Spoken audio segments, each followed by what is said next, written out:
시청자 여러분 안녕하세요. 세상의 모든 보험 정보와 함께하는 아나운서 이다운입니다.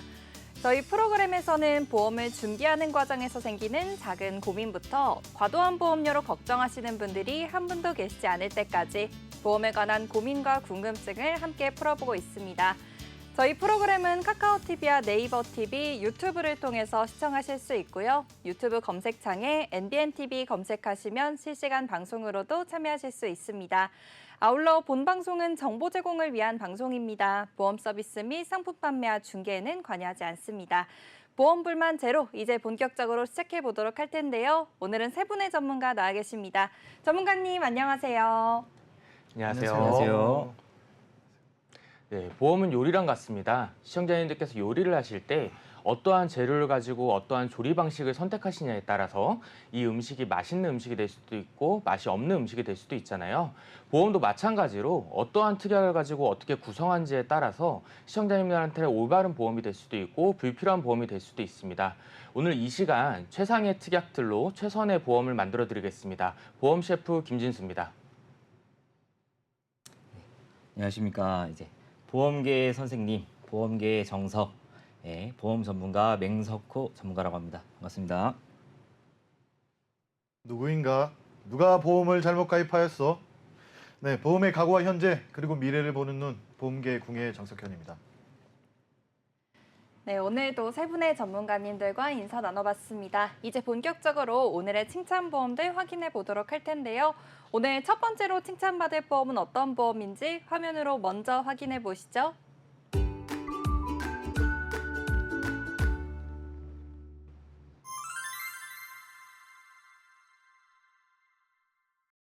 오늘 첫 번째 주제는 갱신형 보험과 CI 보험입니다. 김진수 전문가님께서 내용 준비해 주셨는데요. 전문가님, 오늘 어떤 내용일까요? 네, 오늘 제가 칭찬할 보험은 이제 갱신형 보험하고 CI 보험입니다. 저희가 방송을 통해서 여러 번 말씀을 드렸던 것 중에 하나가 최대한 갱신형 보험하고 CI 보험 같은 경우에는 피하셔야 된다라고 말씀을 드렸는데요. 우선 피하셔야 되는 이유에 대해서 설명을 드리면 이 CI 보험, 갱신형 보험 분명히 필요하신 분들도 계시지만 불필요하신 분들이 훨씬 더 많으시기 때문에 최대한 갱신형과 CI 보험을 피하셔야 된다라고 설명을 드렸었습니다. 하지만 오늘 이 시간에는 이 갱신형 보험하고 CI 보험도 필요하신 분들이 계시기 때문에 이 갱신형과 CI 보험을 좀 칭찬을 해보려고 하는데요. 우선 첫 번째로는 갱신형 보험에 대해서 먼저 설명을 드리도록 하겠습니다. 우선 이 갱신형 보험에 대해서 칭찬을 하기 앞서 이 갱신형 보험은 어떤 보험인지에 대해서 먼저 좀 설명을 드려야 될 것 같아요. 시청자님들께서 보통 보험을 가입을 하는 형태가 갱신형과 비갱신형이 있다라고 알고 계시는데요. 우선 이 갱신형 같은 경우에는 시간이 지나면 지날수록 보험료가 변동되는 보험이다라고 생각을 하시면 될 것 같아요. 이렇게 말씀을 드리면 갱신형 보험은 무조건 보험료가 오르는 보험이지 않나라고 이제 말씀을 하시는 분들이 계시는데요. 정확히는 변동되는 보험입니다. 저희가 흔히들 이 갱신형 보험을 가입을 했을 때 보험료가 올라간다라고 생각을 하는 이유는 질병에 대한 확률 때문에 그런데요. 일반적으로 30세보다는 당연히 80세이신 분들이 암에 걸릴 확률이 더 높겠죠. 이 높은 확률에 비례해서 보험료가 상승되는 게 질병에 대한 갱신형이라고 보시면 될 것 같고요. 오히려 반대로 상해담보들 같은 경우에는 연세가 드시면 드실수록 보험료가 떨어지는 현상이 있습니다. 이렇듯 갱신형 보험은 정해진 기간마다 보험료가 변동되는 보험이다라고 생각을 하시면 될 것 같고요. 그다음에 납입에 대한 형태 같은 경우에는 전기납으로 되어 있습니다. 전기납 같은 경우에는 전 기간 동안 납입이라는 뜻이에요. 그래서 예를 들어서 30세 남성분이 암보험을 5년 갱신형으로 가입을 했다라고 가정을 하면 5년마다 보험료가 변동이 되면서 총 납입하는 기간이 80세까지면 보통 50년이라는 기간 동안을 납입을 해야 됩니다. 그렇기 때문에 납입하는 기간이 50년 이상이 돼버리면 내가 나중에 받을 수 있는 보험금보다도 납입을 하게 되는 총 납입 보험료가 훨씬 더 커지기 때문에 젊은 분들 같은 경우에는 반드시 갱신형 보험을 피하셔야 된다라고 설명을 드렸고요. 그다음 비갱신형 같은 경우에는 정해진 기간 동안을 납입하는 보험이라고 생각을 하시면 될 것 같아요.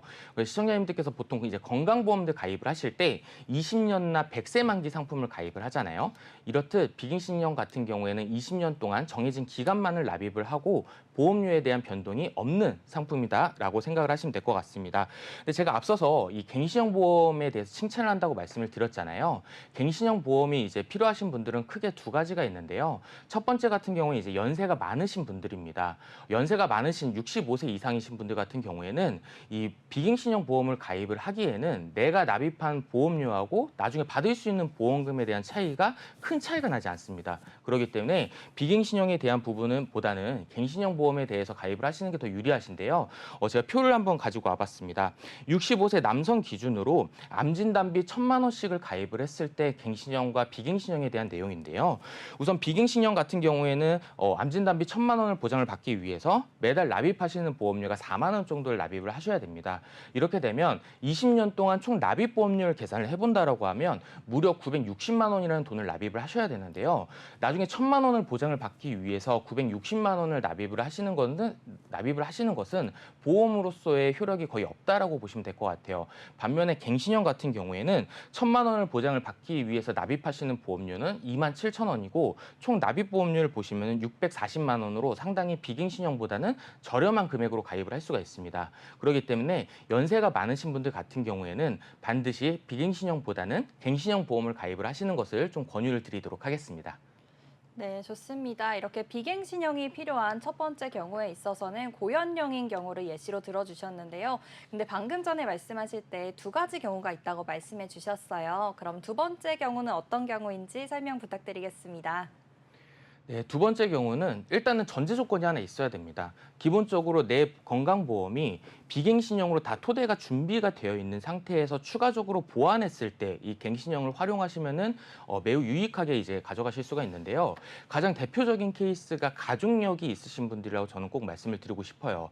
저희가 흔히들 예를 들어드리면 이 미국에 있는 할리우드 배우 중에 옛날에 안젤리나 졸리가 있었습니다. 근데 이 안젤리나 졸리가 엄마분하고 이모님이 이제 유방암하고 자궁암으로 이제 사망을 했거든요. 근데 보통 여성분들 같은 경우에는 우리 몸에 있는 유전자들이 상당히 많이 있잖아요. 근데 많이 있는 와중에 브라카 유전자라고 있습니다. 근데 이 브라카 유전자가 변이가 될 경우에는 일반인들보다도 유방암과 자궁암, 난소암에 걸릴 확률이 40%가 높다라고 해요. 그래서 한창 인기 있었던 할리우드 여배우 안젤리나 졸리가 가슴 절제 수술을 해서 이제 이슈가 많이 됐었는데요. 이렇듯 가족력이 있으신 분들, 내가 특정 암에 대해서 좀 보완을 해야겠다라고 생각을 하시는 분들이 이 갱신형 보험을 사용을 하시면 좀 더 보험료적인 부분에서 유리하게 준비를 하실 수가 있는데, 사실상 내가 가족력이 있다라고 해도 이 암 진단비에 대한 이 보험을 뭐 5억, 6억 이렇게 가입을 하시기에는 보험료적인 부분이 너무나 또 부담스러우시거든요. 그렇기 때문에 한 1억 원 정도는 이제 비갱신형으로 준비를 해두시고 단기간 내에 보장을 받기 위해서 이 갱신형 보험을 사용을 하신다라고 하시면 보장은 보장대로 가져가시고 납입하시는 보험료에 대해서도 최대한 유리하게 가져가실 수가 있는 방법입니다. 또한 이 갱신형 보험을 선택을 하실 때 팁을 한 가지 드리자면, 갱신 주기는 최대한 길게 가져가시는 게 훨씬 더 유리하세요. 갱신 주기 같은 경우에는 보통 1년 갱신, 3년 갱신, 5년 갱신이 있지만 이것보다 갱신 주기가 훨씬 더 긴 20년, 30년 갱신을 준비를 하신다고 하시면 갱신에 대한 주기가 되게 길기 때문에 사실상 보험료가 상승한다고 하더라도 최대한 부담스러운 부분을 피하실 수가 있는 방법이라고 말씀을 드릴 수가 있겠습니다. 네, 좋습니다. 갱신형 보험이 필요한 두 번째 경우를 확인해 봤습니다. 비갱신형이 이미 있는 상황에서 추가적으로 보완하는 목적으로 들으면 좋겠다고 말씀 주셨고요. 가족력이 있는 경우에 장점이 될 수 있겠습니다. 그리고 갱신형 가입 팁도 주셨어요. 가입 주기를 장기간으로 가져가는 게 좋겠다고 말씀 주셨는데요. 그럼 오늘 갱신형 보험이 필요한 두 가지 사례에 대해서 확인해 봤고, 이제 CI 보험으로 넘어가 보도록 하겠습니다. 그럼 CI 보험에 대해서도 내용 설명 부탁드려요. 네, 사실 우리나라에서 가장 이슈가 많이 되고 말도 많고 탈도 많은 보험이 이 CI 보험인 것 같습니다. 우선 왜 문제가 됐었는지에 대해서 일단 설명을 드리면요. 이 CI 보험 같은 경우에는 이제 S생명사에서 2000년도 초반에 이제 출시가 된 상품이라고 생각을 하시면 되세요. CI 보험의 정식 명칭은 CI 종신보험입니다. 즉 내가 사망을 했을 때 받을 수 있는 보험이라고 생각을 하시면 되세요. 근데 여기에서 이제 전제 조건이 하나가 붙습니다. 이 CI 크리티컬 일리스라고 해서 중대한 질병이라는 뜻인데요. 원래는 내가 사망을 해야지만 지급이 되는 보험이지만 이 중대한 질병의 진단을 받았을 때 사망보험금을 미리 선지급해 준다라고 생각을 하시면 될 것 같아요. 좀 예를 들어 설명드리면 사망보험금 1억 원을 가입을 하시고 그다음에 50% 선지급형을 가입을 했다라고 가정을 하겠습니다. 그러고 중대한 질병의 진단을 받게 되면 1억 원의 50%인 5천만 원을 내가 사망하기 이전에 미리 선지급을 받는 거죠. 근데 이렇게만 설명을 드리면 원래는 내가 죽어야지만 나오는 돈인데 큰 질병에 걸렸기 때문에 사망보험금을 미리 준다고 좋은 보험 아닌가라고 생각을 하실 수가 있는데요. 사실상 여기서 말하는 중대한 질병 또는 중대한 수술 같은 경우에는 거의 보장을 받지 못한다라고 생각을 하시면 좀 생각이 편하실 것 같아요. 그러면 이 중대한 질병에 뭐가 있는지 설명을 드리도록 하겠습니다. 보험사들마다 좀 상이하긴 하지만 일반적으로는 중대한 암, 그다음 중대한 뇌졸중, 그다음 중대한 급성 심근경색, 그다음에 말기 간, 말기 폐, 말기 신장 질환이 있고요. 여기서 특정 보험회사는 LTC가 포함이 되어 있습니다. 이 LTC 같은 경우에 이제 롱텀 케어라고 해서 장기 요양 상태라고 생각을 하시면 될 것 같아요. 여기서 말하는 장기 요양 등급 같은 경우에는 병원에서 의사가 진단을 통해서 나오는 게 아니라요. 나라에서 운영하는 장기 요양 센터에서 받는 거라고 생각을 하시면 되는데요. 국가에서 운영하는 이 장기 요양 등급 같은 경우에는 크게 1등급부터 5등급이 있습니다. 5등급이 가장 경미한 질환이라고 생각을 하시면 될 것 같고 1등급이 가장 중증 질환이라고 생각을 하시면 될 것 같아요. 근데 이 CI 보험에서 말하는 이 롱텀 케어 장기 요양 등급 상태 같은 경우에는 가장 중증 상태인 1등급하고 2등급만을 보장을 합니다. 그렇기 때문에 여기서 말하는 롱텀 케어도 거의 이제 보장을 받지 못하는 특약이라고 생각을 하시면 될 것 같고요. 마지막으로 예시를 제가 한번 좀 가지고 와봤어요. 어느 정도 보장을 받기 힘든지에 대해서 설명을 드리면요. 가장 문제가 되는 건 이제 중대한 뇌졸중입니다. 이 중대한 뇌졸중 약관상 나와 있는 내용을 설명을 드리면요. 중대한 뇌졸중의 진단을 받으신 다음에 신경학적 결손증으로 인한 일반 생활 후유 장애가 이제 50% 이상이 되어야 된다고 되어 있습니다. 이게 무슨 말이냐면 혼자서 이제 중대한 뇌졸중의 진단을 받으신 다음에 혼자서 먹지 못하고 입지 못하고 씻지 못하고 걷지 못하는 것을 2가지 이상을 반복을 해야 돼요. 사실상 반신불구이신 분들도 사실상 25% 이상 나오기는 상당히 어려운 구조로 되어 있는데요. 이에 설명을 드리면 사실상 걷는 데 있어서 불편하실 뿐이지 못 걷지는 않으시거든요. 또한 옷 같은 경우에도 반은 갈아입으실 수가 있죠. 그다음에 샤워를 하실 때에도 반은 이제 샤워를 하실 수가 있습니다. 그렇기 때문에 이 후유 장애가 통으로 나오는 게 아니라 부분적으로 나오기 때문에 사실상 25% 이상은 나오기 힘든 구조로 되어 있습니다. 즉 한마디로 이 CI 보험에 있는 이 중대한 질병 같은 경우에는 사망보험금을 큰 질병에 걸렸기 때문에 선지급을 해주는 게 아니라 정말 죽을 만큼 아프기 때문에 이 사망보험금 선지급을 해주는 보험이다라고 생각을 하시면 될 것 같습니다. 네, 좋습니다. CI 보험에 대해서 설명 들어봤는데요. 전문가님 설명을 들어보니까 이게 보험금 수령이 굉장히 어려울 것 같아요. 그러면 우리가 보험을 가입하는 이유가 좀 없지 않을까 싶은데요. 그럼 오늘 이 CI 보험에 대해서 칭찬해 주신다고 하셨는데 어떤 부분을 칭찬해 주실 건가요? 네, 회사마다 좀 상이하긴 하지만 시청자님 명확하게 알고 계셔야 됩니다. 모든 CI 보험을 제가 칭찬을 하는 게 아니라요. 2006년도 이전에 가입한 CI 보험입니다. 2006년도 이전에 가입한 CI 보험 같은 경우에는 갑상선암도 일반암으로 보장한다라고 생각을 하시면 될 것 같아요. 지금 2024년도 기준으로 일반암이 있고 이제 유사암이 있다라는 건 다들 알고 계실 거예요. 유사암 같은 경우엔 갑상선암, 경계성 종양, 제자리암, 기타 피부암인데 2024년도 기준으로 이 4가지 암 같은 경우에는 발병률도 워낙 높고 완치율도 워낙 높기 때문에 일반적인 암이라고 이제 판단을 하지 않아서 가입 금액의 10%에서 20%만을 지급을 합니다. 이게 무슨 말이냐면 내가 이제 암 진단비를 1,000만 원을 가입을 하고 갑상선암의 진단을 받는다고 했을 때 1,000만 원은 그대로 보장을 받는 게 아니라 이 1,000만 원의 10%에서 20%인 100만 원에서 200만 원만 보장을 받는다고 생각을 하시면 될 것 같은데요. 근데 앞서도 말씀드렸다시피 2006년도 이전에 가입한 CI 보험 같은 경우에는 갑상선암도 일반암으로 보장을 하죠. 그렇기 때문에 적게는 5,000만 원, 많게는 1억 원, 2억 원까지도 갑상선암으로 보장을 받으시는 분들이 계시거든요.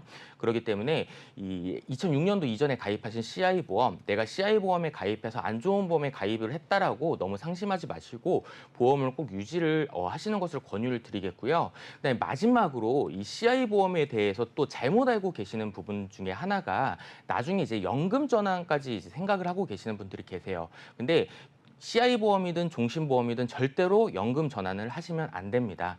안 되는 이유에 대해 설명을 드리면요. 이 연금 전환을 했을 때 CI 보험, 즉 종신보험이 연금으로 바뀌는 게 아니라요. 그때 당시 이제 즉시 해지하시고 쌓여져 있는 계약자 적립금을 가지고 그때 당시 즉시 연금으로 가입을 하신다고 생각을 하시면 될 것 같아요. 하지만 종신보험이든 CI 보험이든 주계약을 별도로 이제 특약들이 여러 가지가 있잖아요. 근데 여기서 적립되는 거는 주계약에 대해서만 적립이 된다고 생각을 하시면 될 것 같아요. 그래서 보험료를 30만 원을 납입을 하신다고 하시더라도 주계약에 대한 보험료는 10만 원밖에 되지 않기 때문에 30만 원이 그대로 저축이 되는 게 아니라 10만 원씩만 저축이 되겠죠. 그래서 어떤 분들은 이 CI 종신보험을 유지를 하시다가 내가 70세가 넘어서 이걸 연금 전환을 해서 40만 원, 50만 원 받는 부분에 대해서 이제 기대를 하고 계시는 분들이 계시는데요. 절대로 40만 원, 50만 원 나오지 않습니다. 10만 원, 15만 원 상당히 기대하셨던 것보다 수익률이 떨어질 수밖에 없어요. 그렇기 때문에 CI 보험이나 종신보험을 절대로 연금 전환을 하시면 안 되시고요. 여기서 또 팁을 한 가지 드리자면 종신보험 같은 경우에는 상품마다 조금씩은 다르긴 하지만 중도인출 기능이 있는 상품들이 있습니다. 일반적으로 중도인출 같은 경우에는 연간 12회 한도로 이제 보통 중도인출이 가능하거든요. 그러면 내가 이제 보험사에서 매달 전화를 해서 중도인출을 꺼내 쓰시면 그게 연금하고 크게 다르지 않습니다. 물론 보장에 대한 부분은 그대로 받아가시면서 연금으로 인한 활용도 하실 수가 있기 때문에 절대로 연금 전환은 하지 마시고 가능하다고 하시면 중도 인출을 하셔서 용돈으로 쓰시는 것을 권유드리도록 하겠습니다. 네, 좋습니다. CI 보험까지 잘 설명 들어봤습니다. 2006년 이전에 가입한 CI 보험의 경우에는 해지하지 않고 가져가시는 걸 추천드린다고 말씀 주셨는데요. 오늘 이렇게 갱신형 보험과 CI 보험에 대해서 첫 번째 칭찬보험 이야기 잘 나눠봤고요. 그럼 이제 두 번째 칭찬보험으로 넘어가 보도록 하겠습니다. 두 번째로 칭찬받을 보험은 어떤 보험인지 화면으로 먼저 확인해 보시죠.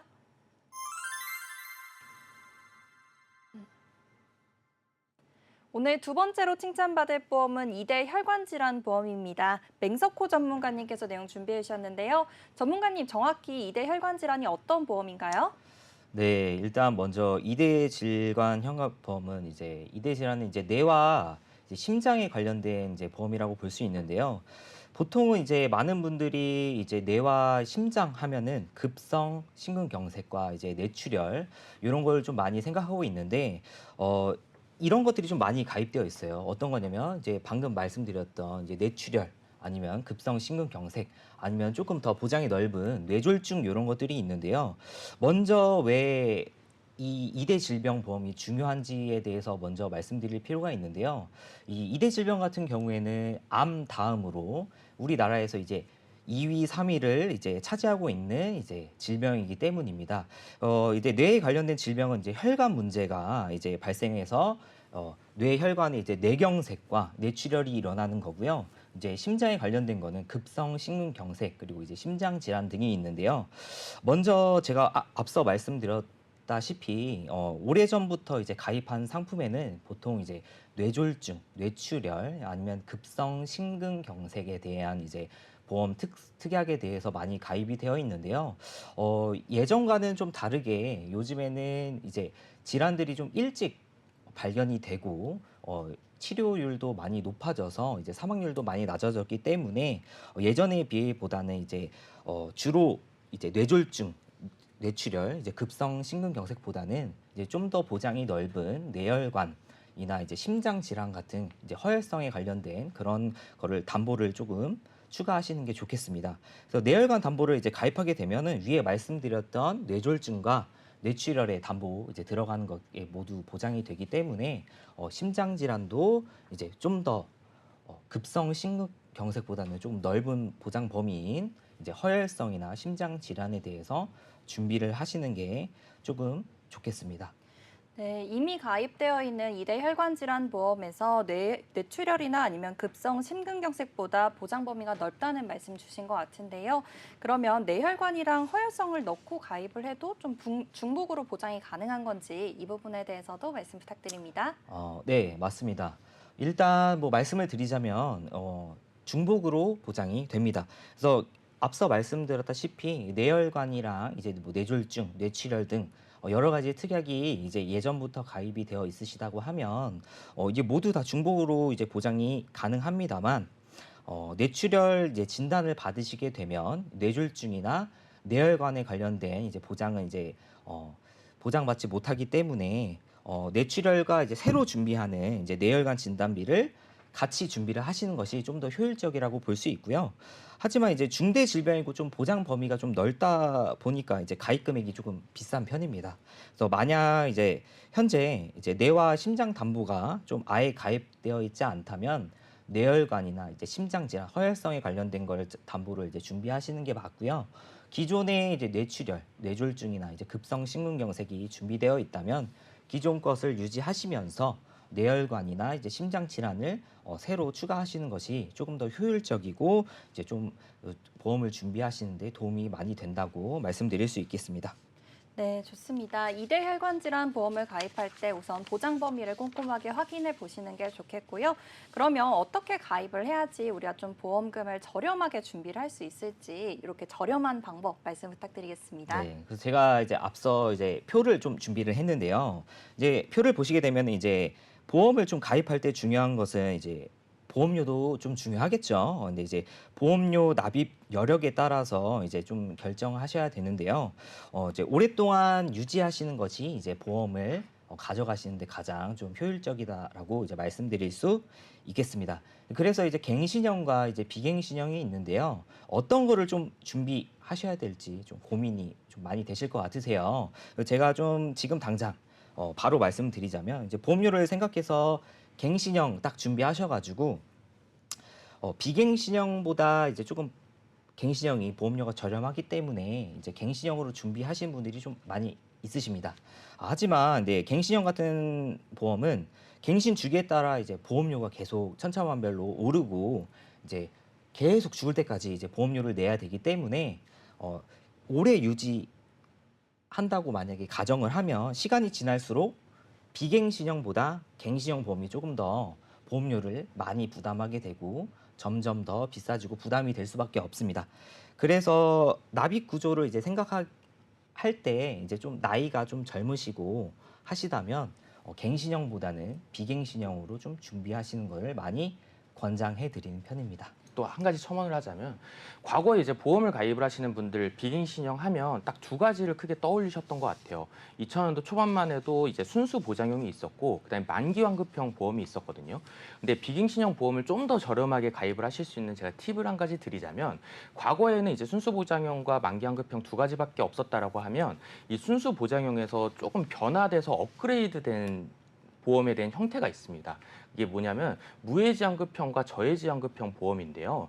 일반적인 그 순수 보장형 보험을 가입을 하시는 것보다 납입하는 도중에는 환급금이 적거나 없다라는 리스크가 있긴 하지만 순수 보장형 보험보다도 보험료적인 부분이 20%에서 30%가 더 저렴하게 가입을 하실 수가 있거든요.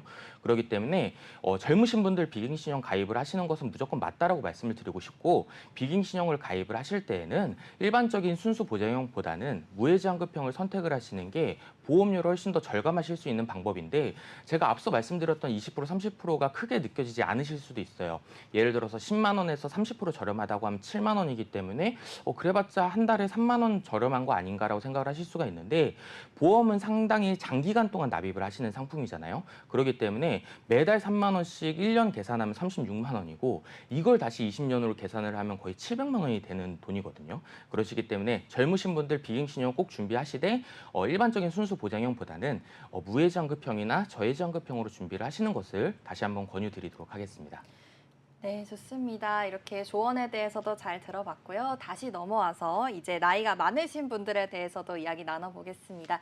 연세가 있는 경우에는 이렇게 갱신형으로 준비를 하는 게 좋겠다고 아까 말씀 주셨는데 이게 보험료 때문에 그런 거잖아요. 그래서 이 보험료에 대해서 얼마나 비싼지 이 부분도 말씀 부탁드려요. 이런 거를 먼저 말씀드리자면 가장 먼저 이제 나이 좀 있으신 분들이 가장 걱정하는 게 일단 보험료입니다. 근데 누구나 이제 적당한 보험료로 이제 든든한 보장을 가져가고 싶은 게 사람이라면 누구나 다 그렇게 가져가고 싶어 하는데요. 좀 나이가 젊은 뭐 만 35세 아니면 만 40세 이하 좀 젊으신 분들이라고 하면 비교적 좀 저렴한 어린이 보험이나 이제 좀 저렴한 보험을 많이 이제 준비를 하실 수 있는데요. 그래서 이제 좀 비갱신형으로 이제 준비를 하시는 것을 좀 권장드리는 편입니다. 하지만 이제 보험이라는 것이 좀 나이가 좀 많이 들고 이제 좀 기간이 지날수록 보험료가 좀 오르기 마련입니다. 예, 그렇기 때문에 당연히 보험료에 대한 부담도 좀 생기기 마련이겠죠.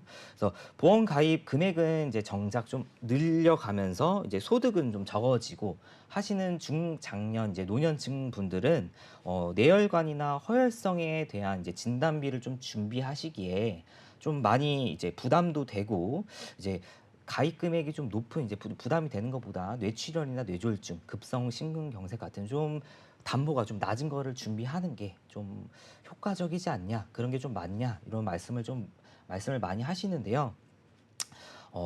요거는 진단비를 좀 오히려 낮게 준비를 하고 수술비나 이런 다른 특약들로 인해서 자기가 이제 실제로 병에 걸렸을 때, 질병이 발병했을 때 치료받을 수 있는 담보들로 좀 준비하시는 것을 권장드립니다. 그래서 이게 나이가 좀 젊으신 분들 말고 좀 노년층, 중장기층 이제 에 계시는 분들을 이제 고객분들한테는 제가 어떻게 말씀을 드리냐?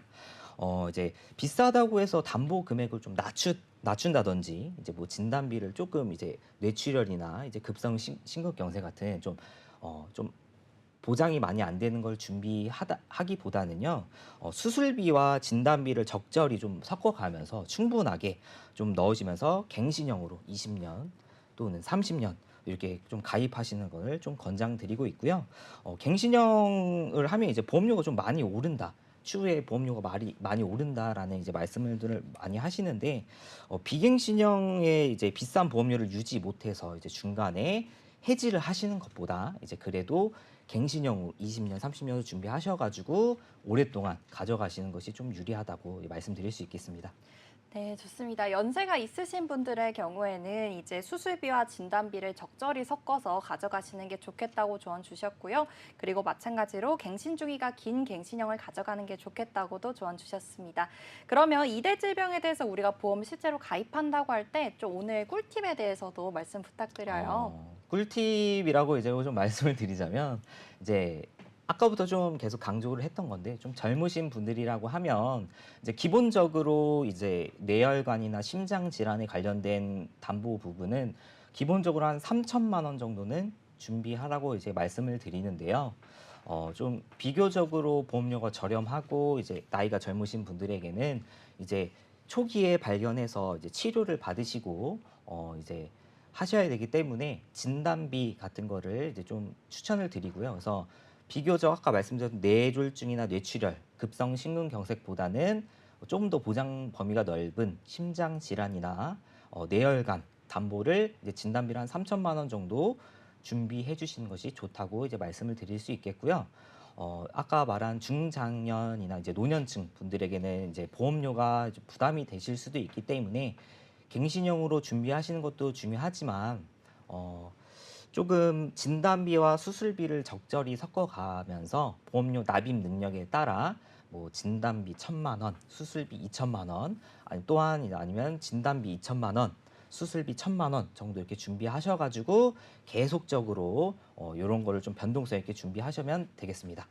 네, 좋습니다. 이대 혈관 질환 보험에 대해서 오늘 이야기 나눠봤는데요. 오늘 마지막으로 이대 혈관 질환에 대해서 정리 먼저 부탁드리도록 하겠습니다. 네, 첫 번째로는 이제 보험에 많이 가입되어 있는 뇌출혈과 급성 심근경색 등이 있는데요. 보장 범위가 넓은 뇌혈관과 심장 질환으로 준비하시는 게 중요하고 기존에 가입되어 있는 보험이 있다라고 하면 기존에 가입되어 있는 보험은 최대한 유지를 해주시면서 새로 이제 추가되는 담보들을 좀 보장 범위가 넓은 걸로 준비를 해주시는 게 좋다라고 말씀을 드리고요. 두 번째로는 이제 뇌혈관 담보, 허혈성 담보, 이제 진단비와 수술비를 적절히 좀 섞어가면서 이제 보험료 납입 능력에 따라서 진단비와 수술비를 이제 분배를 해서 뭐 납입 능력이 되시면 진단비 쪽을 좀 투자를 하시고 납입 능력이 조금 부족하시고 떨어지신다 하면은 진단비 1,000만 원, 수술비 2천만 원 이런 식으로 준비하시는 것을 권장드립니다. 그리고 세 번째로는 이제 뇌혈관 담보와 허혈성 담보, 진단비와 이제 수술비 담보 이런 게 있는데요. 보험사마다 좀 다르지만 저렴한 편은 아니기 때문에 연세가 좀 많으신 분들은 부담스러울 수 있으니 뭐 갱신형이나 비갱신형 차이점을 두지 않고 갱신형 뭐 20년, 30년 납입으로 이제 보험료 납입 능에 따라 적절히 준비하시는 것을 권장드리고 있습니다. 네, 좋습니다. 맹석호 전문가님의 설명 잘 들어봤고요. 그리고 이대 혈관 질환에 대해서 이 김진수 전문가님께서도 해주실 말씀이 있다고 하는데요. 전문가님 어떤 내용인가요? 네, 사실 우리나라 분들 같은 경우에 암이라고 하면 상당히 무서운 질병인 건 다들 알고 계십니다. 저도 상당히 제가 느끼기에도 무서운 질병인데 사실상 이 암보다 뇌랑 심장에 대해서 좀 경각심을 못 느끼시는 분들이 상당히 많으신 것 같아요. 근데 우리나라 사망률 1위인 이 암 같은 경우에는 3명 중에 1명이 걸린다라고 하니까 뭐 옆집 내 순인의 엄마라든지 아니면 친척분들이 주변에서 암에 걸리시니까 더 무서워하시는 거거든요. 근데 반대로 생각을 해보면 왜 우리나라 사람들이 이렇게 암에 많이 걸릴까를 생각을 해보셨으면 좋겠어요.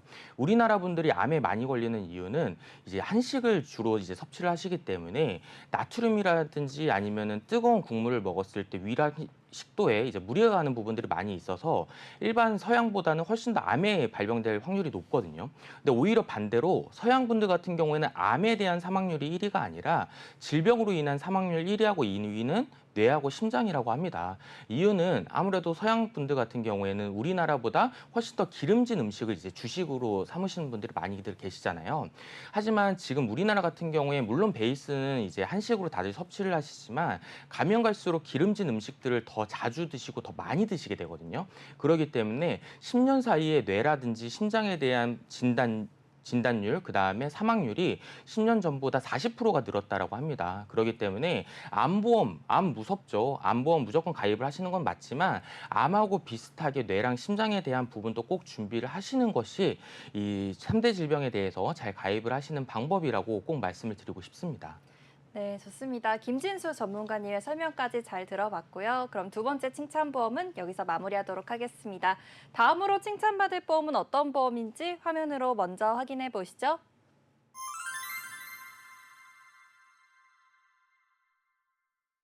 오늘 세 번째로 칭찬받을 보험은 암보험입니다. 장석현 전문가님께서 내용 준비해 주셨는데요. 전문가님, 오늘 어떤 내용일까요? 네, 우리 실손 의료보험 다음으로 많이들 가입하는 게 암보험이거든요. 그래서 암보험에 대해서 의뢰가 굉장히 많이 들어와요. 그래서 의뢰를 받아서 제가 이제 컨설팅을 아주 잘 해드리면 어떤 피드백이 오냐면 전문가님이 해준 것보다 더 싼 데가 있는데 여기서 하면 안 돼요. 이런 부분들 굉장히 많거든요. 이게 어떤 경우냐면 이제 전화가 와서 받는데 뭐 암 1,000만 원 준비하는데 10,000원이면 된다. 뭐 이런 전화를 많이 받으세요.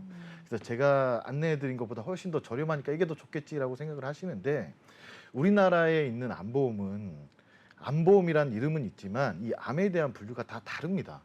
예, 보험 약관에서 암을 어떻게 분류하고 있냐면 이 악성 신생물 분류표라는 데서 모든 암들을 정말로 많이 분류를 하고 있거든요. 이 암이 우리 손톱이나 발톱, 머리카락 빼고는 뭐 우리 몸 전체에서 다 걸리는 질병이기 때문에 암에 대한 분류가 엄청나게 많습니다. 그래서 이 많은 암들을 보험사에서는 몇 가지로 구분해서 정리를 하고 있거든요. 어떻게 정리하고 있는지 이걸 한번 살펴볼 필요성이 있습니다. 일단 첫 번째로는 유사암이라는 암이 있거든요. 이 유사암은 갑상선암, 경계성종양, 제자리암, 기타 피부암 이 4가지를 유사암이라고 부르고 있습니다. 암은 암이지만 치료가 굉장히 간단하고 생존율이 굉장히 높고 치료비가 적게 들어가는 암들을 유사암이라고 보시면 될 것 같아요. 우리나라 모든 보험사는 이 4가지 암들을 공통적으로 유사암으로 분류를 하고 있습니다. 유사암으로 분류를 하면서 보험금을 적게 지급하죠. 보통 우리가 5천만 원을 받는 암보험을 가입했다라고 가정을 한다면 이 유사암에 걸렸을 때는 1,000만 원, 작게는 뭐 500만 원 이런 식으로 적게 보험금을 지급하는 암을 유사암이라고 부른다라고 생각하시면 되겠고요.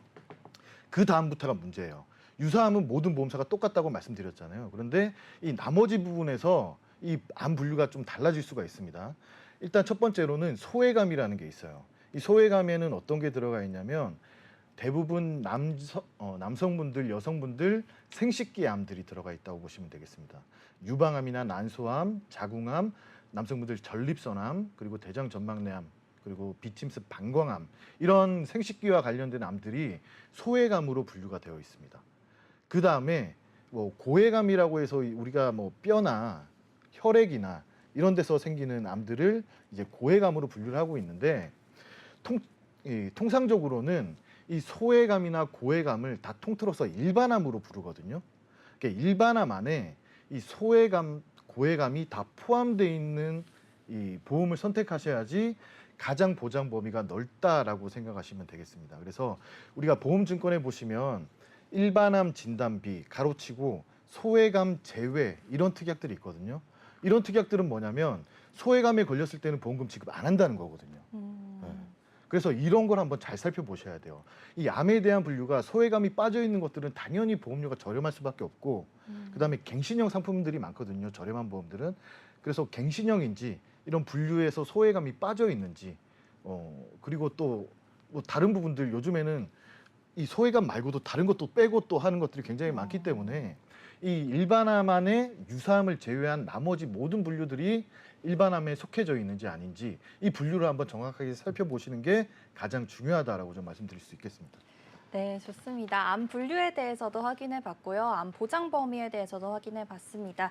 우리가 보험을 선택할 때 유사암을 제외한 소외감 등 모든 암을 일반암으로 분류하고 있는 보험을 추천 주신다고 오늘 말씀 주셨고요. 그러면 우리가 보험에 대해서 보장 범위도 중요하지만 우리가 납입해야 되는 보험료도 굉장히 중요할 것 같습니다. 우리가 어떻게 가입을 해야지 좀 저렴하게 준비를 할 수 있을까요? 일단 뭐 여러 가지 방법이 있죠. 암보험을 좀 저렴하게 하는 방법은 굉장히 많은데 일단 첫 번째로는 대표적으로 이제 무해지환급형 보험을 선택하시는 겁니다. 이 일반적인 보험이랑 이 무해지환급형 보험의 차이점은 뭐냐면 우리가 보험을 납입을 하다가 해지하시는 분들 굉장히 많잖아요. 해지하면 해지환급금이라는 걸 돌려주는데 많이 돌려주진 않아요.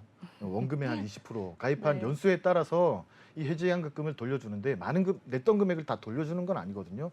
아주 약간의 금액들만 이 사업비를 차감한 금액들만 돌려주는데 이 해지환급금을 지급하는 상품을 일반형 상품 그리고 납입하는 기간 동안 해지했을 때 한 푼도 돌려주지 않는 상품을 무해지환급형 상품 이렇게 구분할 수 있거든요. 그러면 내가 보험 가입하고 내가 어떻게 될지 모르고 해지할 가능성도 큰데 그냥 일반형 상품에서 해지하는 게 낫지 않나요? 라고 생각하실 수는 있겠지만 우리가 보험을 가입하는 목적이 뭐예요? 내가 가입해놓고 100세까지 튼튼하게 보장받으려고 가입을 하시는 거잖아요. 그래서 이런 무해지환급형 상품들 같은 경우에는 납입 기간에만 해지했을 때 해지환급금이 없지 납입 기간이 지나고 나면 해지했을 때 해지환급금이 똑같이 나오거든요. 그래서 이런 뭐 점도 있지만 가장 장점은 무해지환급형의 가장 장점은 일단 보험료가 저렴합니다. 일반형보다 한 30% 이상 저렴하기 때문에 우리가 암보험에 가입을 하려는 목적, 내가 100세까지 혹은 90세까지 암에 대한 리스크를 좀 준비를 해야겠다라고 하시는 분들 같은 경우에는 무해지환급형 상품을 선택하시면 보험료를 좀 더 저렴하게 가입하실 수가 있습니다. 자, 그다음에 두 번째로는요, 갱신형 보험을 또 선택을 하는 방법이 있어요. 우리가 젊으신 분들 같은 경우에는 사실 해당 사항은 없습니다. 하지만 고령이신 분들, 나이가 이제 60세가 넘어가시는 분들, 우리나라 기준으로 노인을 지금 65세로 측정을 하고 있는데 보험사에서도 65세가 되는 순간 보험료가 뛰는 폭이 굉장히 넓거든요. 그래서 65세가 넘어가시는 분들 같은 경우에는 이런 비갱신형 상품을 선택하시는 것보다는 이 갱신 주기가 긴 20년 혹은 30년짜리 갱신형 상품을 선택을 하시면 보험료를 좀 더 저렴하게 가입하실 수 있는 방법이 있습니다. 자, 그리고 또 세 번째가 있어요. 지금 몇 번째까지 나올지 모르겠지만 네. 계속 한번 해볼게요. 일단 세 번째로는 암 진단비와 동일한 효과를 낼 수 있는 특약들이 굉장히 많거든요. 그게 어떤 게 있냐면 항암 치료 특약들이 있어요. 요즘에 굉장히 가입하기가 좀 예전보다 좋아졌는데 예전에는 이런 항암 방사선, 항암 약물 치료 이런 특약들에서 우리가 받을 수 있는 금액이 100만 원, 많으면 500만 원 이렇게 소액밖에 지급받을 수 없는 형태였거든요. 그래서 굳이 이걸 가입을 해야 되나라는 생각들을 많이 하셨겠지만 지금은 최소 1,000만 원에서 많게는 5천만 원까지 지급을 받으실 수가 있습니다. 그러니까 이게 뭐가 좋냐면 우리나라 사람들이 암에 진단받고 하는 치료가 95%가 항암 방사선 치료를 하거나 아니면 항암 약물 치료를 하거든요. 그러면 암 진단비와 이 항암 약물, 항암 방사선 치료비 특약이 거의 동일한 형태라고 보시면 돼요. 암에 진단받고 95% 이상은 항암 치료를 하기 때문에 이 보장 범위가 거의 유사하다라고 보시면 되거든요. 근데 보험료 차이는 굉장히 많이 납니다. 암 진단비보다 이 항암 약물 치료나 항암 방사선 치료에 대한 이 그 보험료 특약 보험료가 훨씬 더 저렴하기 때문에 항암 치료를 선택을 하시면 또 보험료를 저렴하게 가입하실 수 있는 방법이 있습니다. 네, 좋습니다. 보험료를 저렴하게 가입할 수 있는 방법 세 가지에 대해서 이야기 나눠봤는데요. 우선 무해지 환급형 상품으로 가입하면 저렴하게 가입할 수 있다고 말씀 주셨고요. 그리고 나이가 65세 이상인 분들께서는 갱신형으로 선택하는 게 더 저렴하게 가입할 수 있다고도 설명 주셨습니다. 그리고 마지막으로 진단비를 대체할 수 있는 특약으로 항암 방사선 약물 치료비 특약에 대해서도 말씀 주셨어요. 오늘 이렇게 보험료를 저렴하게 가입할 수 있는 이런 꿀팁에 대해서도 말씀 주셨는데요. 그럼 또 마지막으로 암보험을 가입할 때 오늘 가져갈 수 있는 꿀팁에 대해서도 하나 더 설명 부탁드려요. 일단은 그 암보험에 대해서 굉장히 많이들 가입을 하시고 원하시고 하시는데 이 암 치료에 대한 트렌드가 계속 변하거든요. 이 치료와 관련된 부분들이 변함에 따라서 암보험도 굉장히 많이 달라질 수 있습니다. 그래서 암보험 가입하실 때 꼭 암 진단비만 고집하지 마시고 암 관련된 치료비라든지 수술비라든지 이런 부분들도 좀 고려하셔서 가입을 하시면 진단비 못지않는 효력을 발휘할 수 있는 특약들이 굉장히 많기 때문에 암 진단비만 고집하지 마시고 다른 부분들도 좀 알아보시면 좋을 것 같다라는 생각이 듭니다. 네, 좋습니다. 암보험에 대해서 오늘 자세하게 이야기 나눠봤습니다. 그럼 다음 칭찬보험으로 이제 넘어가 보도록 할게요. 우리 다음으로 칭찬받을 보험은 어떤 보험인지 화면으로 먼저 확인해 보시죠.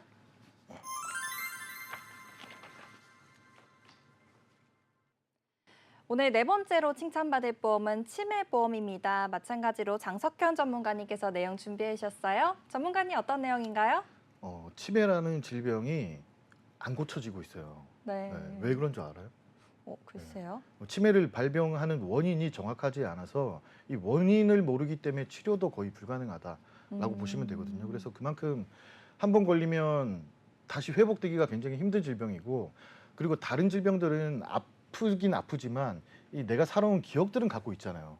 그런데 치매 같은 거는 이제 이런 기억들을 잃는 질병이기 때문에 이 환자를 지켜보는 가족에서 가장 힘든 질병 중에 하나가 이 치매가 아닐까라는 생각이 들거든요. 그래서 치매에 대한 보험들도 굉장히 중요하다라는 걸 좀 강조하기 위해서 치매 보험을 준비해 봤습니다. 네, 좋습니다. 치매라는 거는 굉장히 무서운 질병일 것 같아요. 우리가 기억을 잃고 사는 질병인데요. 지금 확실히 원인이 밝혀지지 않아서 치료가 어렵다는 말씀까지 남겨주셨습니다. 그러면 치매의 종류부터 확인해 보겠습니다. 치매의 종류가 다양하다고 하던데요. 네. 어떤 종류가 있나요? 일단 대표적으로는 알츠하이머가 한 50%에서 70%가량 차지하고 있습니다. 그리고 혈관성 치매가 있고요. 그다음에 루이소 치매라고 해서 또 뭐 이런 그 질병이 있고 그다음에 이제 기타 치매 여기는 대표적으로 알코올성 치매 같은 게 포함될 수가 있거든요. 치매는 굉장히 다양한 형태로 발병할 수가 있다라는 거 그리고 치료가 불가능하다는 거 그래서 굉장히 좀 힘든 질병이다라고 말씀드리고 싶네요. 네, 좋습니다. 치매의 종류에 대해서도 확인을 해봤습니다. 알츠하이머가 가장 많다고 말씀 주셨는데요. 그러면 과연 얼마나 많은 사람들이 지금 치매를 진단받고 있을지 이 진단율에 대해서도 확인해 보겠습니다. 전문가님 얼마나 많은 분들이 진단받고 있을까요? 네, 그 보통 뭐 영화나 드라마 이런 문화적인 부분에서 현실을 가장 잘 반영한다고 얘기를 하잖아요. 불과 한 10년 전만 해도 이 암에 걸려서 사망하는 이제 주인공들, 시한부 주인공들이 많이 나왔는데 지금은 치매 환자분들이 굉장히 많이 나오거든요. 그만큼 치매에 대한 관심도도 높고 발병률도 높다라고 보시면 되는데 통계를 보시면 전 세계적으로 3초마다 한 명씩 치매가 발병한다라고 보시면 됩니다. 그리고 우리나라에서 지금 치매 환자 등록돼 있는 치매 환자만 75만 명 정도 되거든요. 이게 얼마나 많은지 제가 확실히 알려드리면 우리나라에 등록돼 있는 택시 대수 있잖아요. 지나가면 여기저기 보이는 택시, 네. 택시 대수가 한 60만 대입니다. 그럼 우리 택시가 지나가고 있는 택시보다 더 많은 사람들이 치매를 앓고 있다라고 보시면 될 것 같습니다. 네, 좋습니다. 굉장히 많은 사람들이 지금 치매를 진단받고 있는데요. 아까 사망에 대해서도 말씀해 주셨어요. 치매로 인해서 사망하는 이 사망률도 높아졌다고 말씀 주셨는데요. 그럼 이 사망하는 분들에 대해서도 설명 부탁드리겠습니다. 네, 지금 그 치매를 걸리는 발병 시기가 예전보다 점점 앞당겨지고 있거든요. 그래서 젊은 분들도 많이 치매에 걸리는데 예전에는 치매가 사망 순위에 들어와 있지 않았지만 지금은 암, 심장 질환, 뭐 뇌혈관 질환, 자살 다음으로 거의 치매가 들어와 있습니다. 그만큼 치매로 인해서 사망하시는 분들이 많고 이 원인도 한번 살펴보시면 우리나라가 이제 인구 변화가 되는 추이를 한번 살펴보면 점점 노인분들이 많아지고 있잖아요. 네. 그만큼 노인분들이 많아지면서 이 치매로 사망하시는 분들이 점점 많아지고 있다. 앞으로 순위가 점점 더 올라갈 것이다라고 예측할 수 있습니다. 네, 좋습니다. 치매에 의한 사망 순위도 무시할 수가 없을 것 같은데요. 그럼 치매에 우리가 진단을 받았다고 하면은 치료비도 들 것 같고요. 그리고 간병비도 무시할 수 없을 것 같습니다. 이렇게 치매를 치료하면서 드는 치료비와 간병비는 어느 정도 발생할까요? 네, 이게 이제 우리 치매에 걸린 환자분들이 굉장히 환자분들보다는 이제 가족분들이 굉장히 걱정 많이 하시는 부분 중에 하나거든요. 이게 기억을 잃지만 이제 몸은 그래도 뭐 암같이 이렇게 암세포가 퍼지거나 이런 질병들이 아니기 때문에 바로 사망하시는 이 질병들이 아니거든요. 네. 평균적으로 치매에 처음 이제 걸리고 나서 사망할 때까지 걸리는 시간이 평균적으로 한 12년 정도라고 하는데 이 12년 동안 이 가족분들이 옆에서 붙어서 간병을 해줘야 되고 돌봐줘야 되는 질병이거든요. 네. 근데 보통은 이제 가족들이 하기가 힘들죠. 그렇죠. 본인들이 이제 일도 해야 되고 경제 활동도 해야 되기 때문에 간병인을 쓰거나 아니면은 요양시설에 보내서 이제 요양시설에서 보호를 받거나 이런 선택들을 하셔야 되는데 연간 치매를 치료하는데 들어가는 비용만 한 2천만 원 정도 소요가 됩니다. 근데 거기에서 이제 간병 비용까지 더하면 훨씬 더 많은 금액이 들어가요. 그래서 보통은 매월 작게는 한 400만 원에서 한 700만 원 정도 간병비로 소요된다라고 하거든요. 그래서 만약에 자녀가 한 분 있고 이 부모님이 네. 치매에 걸렸을 때는 요즘에 그런 기사 많거든요. 내가 받은 월급을 다 간병비로 써도 모자라서 이 간병 치매 네. 파산된다는 뭐 이런 기사들도 굉장히 많기 때문에 음. 간병비와 관련해서 들어가는 비용이 굉장히 많습니다. 그래서 이 치매보험만큼은 정말로 미리미리 좀 준비를 해주시는 게 좋지 않을까라는 생각이 들어요. 네, 좋습니다. 치매의 경우에는 이제 비용이 많이 부담스러울 수 있기 때문에 미리 치매보험을 준비하는 게 좋겠다고 말씀 주셨는데요. 이 치매에 대해서 진단하는 기준에 대해서도 간단하게 말씀 부탁드리겠습니다. 네, 이 치매는 이거 하나만 생각하시면 돼요. CDR 척도라고 하는 게 있는데 이 치매를 판별하는 치매 임상 평가 척도라고 보시면 되거든요. 네. 이거는 뭐 어떤 검사를 통해서 하는 게 아니라 MRI나 CT나 이런 걸 찍는 게 아니라 간단하게 이 설문조사라고 보시면 됩니다. 우리가 보통 MBTI 할 때 이런 거 체크하잖아요. 그런 것처럼 이제 질의응답식으로 체크를 하는 건데 여기서 이 CDR 척도가 1점일 때 이때는 이제 경도 치매라고 보시면 되겠고요. 그다음에 2점일 때 중등도 치매, 그리고 3점 이상일 때 중증 이상의 치매다라고 보시면 되겠고, 보험사에서는 이 경도 치매부터 이 중증 이상 치매까지 보장을 해주는 이런 특약들이 있기 때문에 치매에 대한 부분들도 그런 이 특약들도 잘 한번 살펴보시면 좋을 것 같아요. 네, 치매의 CDR 척도에 대해서도 이야기 나눠봤습니다. 이제 시간이 얼마 남지 않았어요, 전문가님. 그래서 네. 오늘 치매보험에 대해서 좀 시청자분들이 유의해야 할 점이나 아니면 오늘 마지막으로 정리 부탁드리겠습니다. 네, 한 가지 꼭 말씀드리고 싶은 게 2019년 기준으로 해서 2019년 10월 이전에 가입하신 분들이 굉장히 많거든요. 네. 그때 당시에 약간의 우리가 이 보험 가입자들이 불리한 조건들이 많이 있습니다. 제가 치매는 CDR 척도 3점, 1, 2, 3점만 생각하시라고 하셨는데 2019년 10월 이전에는 어떻게 돼 있었냐면 이 MMSEK라고 하는 기초검사가 하나 있고요. 거기서 19점 이하로 받아야 일단 첫 번째 조건, 그다음에 두 번째 조건은 CDR 척도가 무조건 3점 이상 넘어갔어야 됩니다. 그리고 세 번째 조건에서는 MRI나 뇌 영상 촬영에서 이 치매 이상 소견이 발견돼야 돼요. 그런데 우리가 아까 그 치매 종류에 대한 부분 많이 말씀드렸잖아요. 네. 혈관성 치매를 제외한 나머지 치매들은 치매 이상 소견이 발견되지 않습니다. 그래서 2019년 10월 이전에 가입하셨던 치매 이 보험을 가입하셨던 분들은 조금 불리한 조항들이 굉장히 많이 있기 때문에 지금 리모델링을 한번 고려해 보셔야 된다라는 점 다시 한번 강조드리고 싶네요. 네, 좋습니다. 오늘 치매보험에 대해서 자세하게 알아봤고요. 그리고 마지막으로 2019년 10월 이전에 치매보험을 가입하셨던 분들께서는 좀 부장 분석을 해보시고 리모델링을 고려해보는 게 좋겠다고 오늘 설명 주셨습니다. 오늘 4가지 보험에 대해서 이야기 나눠봤는데요. 오늘 저희가 준비한 소식은 여기까지입니다. 저희 프로그램은 카카오TV와 네이버TV, 유튜브를 통해서 시청하실 수 있고요. 유튜브 검색창에 NBNTV 검색하시면 실시간 방송으로도 참여하실 수 있습니다. 아울러 본 방송은 정보 제공을 위한 방송입니다. 보험 서비스 및 상품 판매와 중개에는 관여하지 않는다는 점 유의하여 주시기 바랍니다. 그럼 오늘의 보험불만제로 여기서 마무리하도록 하겠습니다. 지금까지 시청해주신 여러분 모두 감사합니다.